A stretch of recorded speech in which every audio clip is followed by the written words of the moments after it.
Okay, so to continue on from the previous lesson, what we want to do is visually see where the local coordinate system is going when the parent-child relationship is established between bones. So we're going to simply tell this bone to track the local coordinate system for this bone, meaning that we just want to visually see where it's going.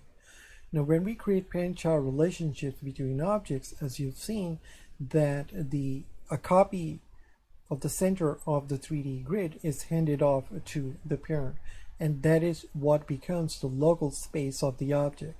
Now, when we are dealing with bones, basically, if we press the G key to move this bone over here and switch to edit mode, this is where the local coordinate system's axis is going to be picked up and handed off to the parent.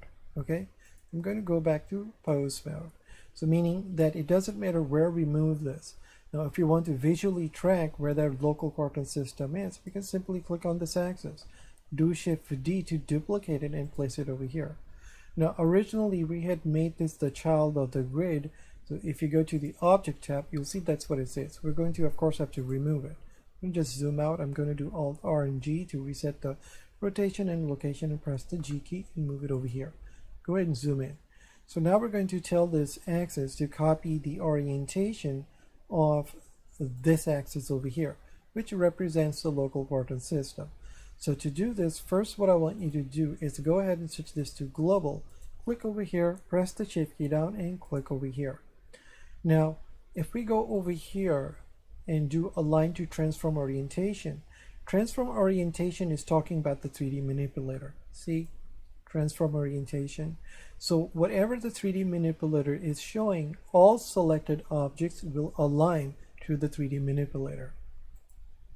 This is really how this thing works. So if we click it, you'll see that that's what's going on. I'm going to do Control Z to undo that.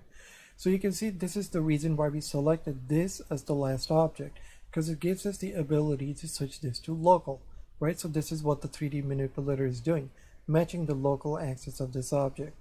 So now if you go over here and fire this off, basically both objects are going to align themselves to the 3D manipulator. Now we didn't see this object move, it's because it was already aligned. Anyways, that's how that works. So go ahead and click on this, do Shift S and do cursor to selected. Click on this and do Shift S and do selection to cursor. I'm going to zoom out. We're going to press the Shift key down and click on this bone. Now if you see two bones selected, just click on this bone, do Control P and just do Object.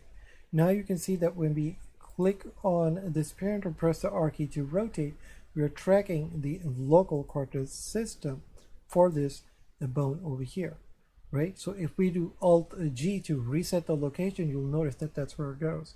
And also notice that over here, if we change the X value, the bone will move along its X and move along its Z.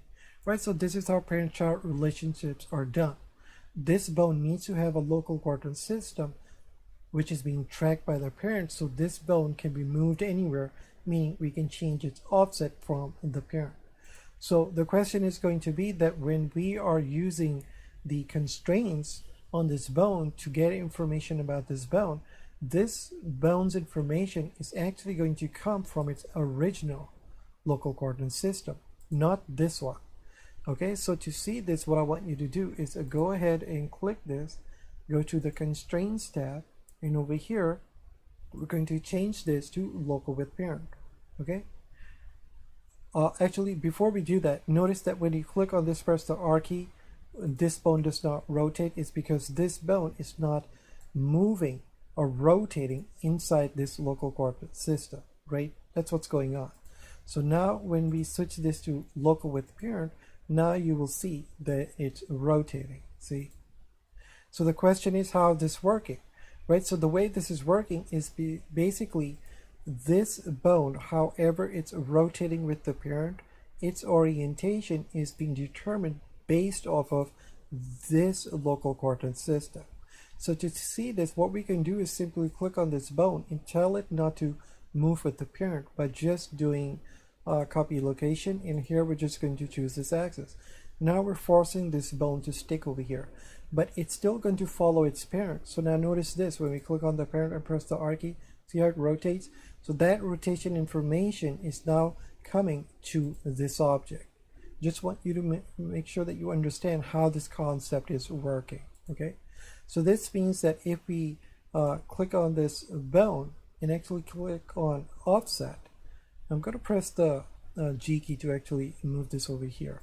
Okay, now when we click on this bone, and let's say we say, okay, we want to copy the location of that bone again, armature in bone 001. We're going to do local with parent and local space. Okay, now notice that over here, because we have offset, when we move this bone, it's not going to be according to this local coordinate system. It's going to be according to this one. You can see that when I press the G key and just move this along Z, see how that bone moves along Z, and this is moving along X.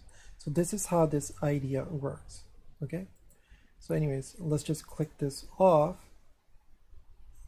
Okay, and then over here, I'm just going to remove this. So now we've covered all the basics over here. Okay, now let's go ahead and do file and save. Now we're going to do file, new, do reload, startup file. Going to press the A key to select everything, do X and delete, do Shift A. We're going to add an armature with a single bone, press the 1 key, press the 5 key, go ahead and zoom in. We're going to save this file, save as, and let's save this as bone concepts 13.blend. Now I'm going to show you a few things because we're going to come back to this file again in the next lesson. What I want you to do is press the tab key to go into edit mode and just click on this red arrow and just bring it up. Doesn't really matter. Do W and do subdivide 1 and then 2. Now here we're going to actually just see how we can use the copy rotation constraint to do interesting things. Here we're just going to do Shift D to duplicate this bone and just place it anywhere over here. Go ahead and switch to pose mode. Now what I want you to do is click on this bone, press the Shift key down, click on this one, do Shift Control C, and just do copy rotation. Now go ahead and do this on all these bones over here. Same thing. Okay. Now you'll notice that when we click on this bone and press the R key, all bones are following the rotation of this bone, regardless of the fact that there are parent-child relationships going on, right? Okay, so now what I want you to do is go ahead and click this and press the R key to just rotate all the way like this. Now what we can do is click on each bone, go to the Constraints tab, and actually start basically telling it each bone not to move by that much. And what this basically does is it gives us the ability to create this concept of tentacles, right? You can imagine that this could be a tail of a dragon or whatever, or an elephant trunk. So this is what you can do with the copy rotation constraint. And if you involve the copy location and copy rotation and copy scale, you can do very interesting things. So anyways, what I want you to do now is go ahead and switch to edit mode, press the A key, do X and delete, do Shift C to place the 3D cursor in the center, do Shift A to add a new bone over here. Now we're going to make sure that we enable the axis over here on the object tab. Over here, do axis in names. Go ahead and switch this to pose mode. Go ahead and click on this bone. Now over here we're going to first switch to object, do Shift A. We're going to go ahead and add a grid, press the tab key, do X, and we're going to do only faces. We're going to do tab over here. Now what we want to do is tell this grid to copy the rotation of this bone over here. So it's going to do this. This is correct. Press the 3 key. Now having this object selected, press the tab key to go into edit mode, press the 3 key, press the A key to select everything, press the R key, press the control key down, and just place it right here. Basically it's the same idea that we've seen before. And now press the tab key.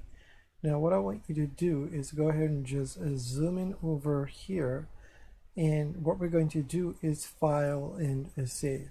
So this is going to set us up for the next lesson. So we're done with looking at the constraints using objects in Balance. So I'll see you in the next lesson. Thank you.